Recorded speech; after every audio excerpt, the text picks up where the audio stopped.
Hello friends, today we will learn about like terms and unlike terms. We have already learned about algebraic expressions, variables, constants, coefficients, factor and terms. I will share the link in description box.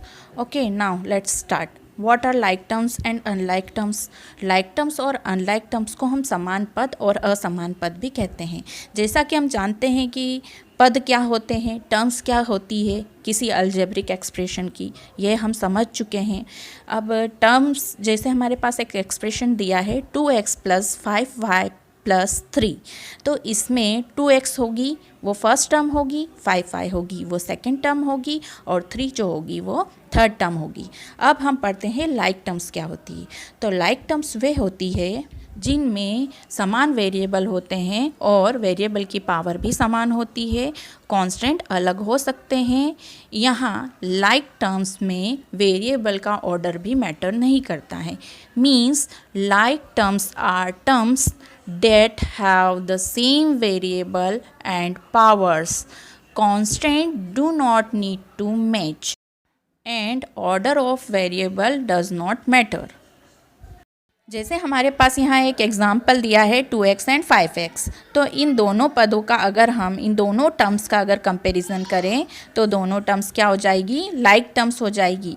क्योंकि हम जानते हैं जो x, y, a, l, m होते हैं ये variables होते हैं और जो नंबर्स होते हैं उन्हें हम कांस्टेंट कहते हैं। तो यहाँ अगर हम कंपेयर करें तो दोनों में समान वेरिएबल है, सेम वेरिएबल है, दोनों में x ही है और दोनों x की पावर भी 1 ही है। तो ये दोनों कौन सी टर्म्स हो जाएगी, लाइक टर्म्स हो जाएगी। कांस्टेंट दोनों में डिफरेंट है तो कांस्टेंट तो डिफरेंट हो ही सकते हैं। अब हम अनलाइक टर्म्स की बात करेंगे।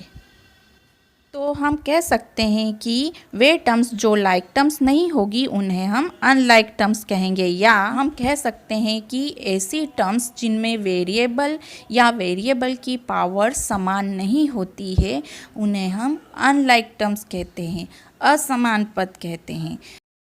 Means unlike terms are two or more terms that are not like terms. That means they do not have same variables or powers. जैसे हमारे पास स्क्रीन पर एक एग्जाम्पल दिया है जिसमें 7x दिया है एंड 8y दिया है।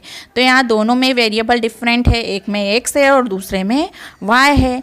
तो ये दोनों क्या हो जाएगी, अनलाइक टर्म्स हो जाएगी। यहाँ हम एक और एग्जांपल लेंगे जिसमें हमें 5 पेयर्स दिए हैं, उनमें हमें बताना है कि कौन से लाइक टर्म्स के पेयर है, कौन से अनलाइक टर्म्स के पेयर है। तो पहला वाला अगर हम देखें तो 1 एंड 100 दोनों ही कांस्टेंट है, दोनों ही समान ही है, तो ये हो जाएगी लाइक टर्म्स।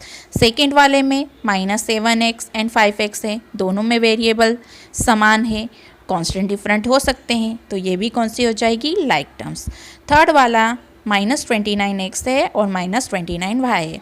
तो अगर हम कंपेयर करें, एक में वेरिएबल x है और दूसरे में वेरिएबल y है, तो ये दोनों अनलाइक टर्म्स हो जाएगी। फोर्थ वाले में 14xy है और 42yx है, तो दोनों में वेरिएबल तो समान ही है x y, बट उनकी ऑर्डर चेंज है, एक में x y है और दूसरे में y x है। बट हम यह जानते हैं कि लाइक टर्म्स होने के लिए ऑर्डर्स मैटर नहीं करती है, तो ये कौन सी टर्म्स हो जाएगी, लाइक टर्म्स हो जाएगी। अब अगर हम फिफ्थ वाला एग्जांपल देखें तो उसमें 4m² है और 4mp² है, तो दोनों में वेरिएबल तो सेम है m एंड p, लेकिन दोनों की पावर डिफरेंट है। एक में m की पावर 2 है और p की पावर 1 है और दूसरे में m की पावर 1 है और p की पावर 2 है, तो ये अनलाइक टर्म्स हो जाएगी।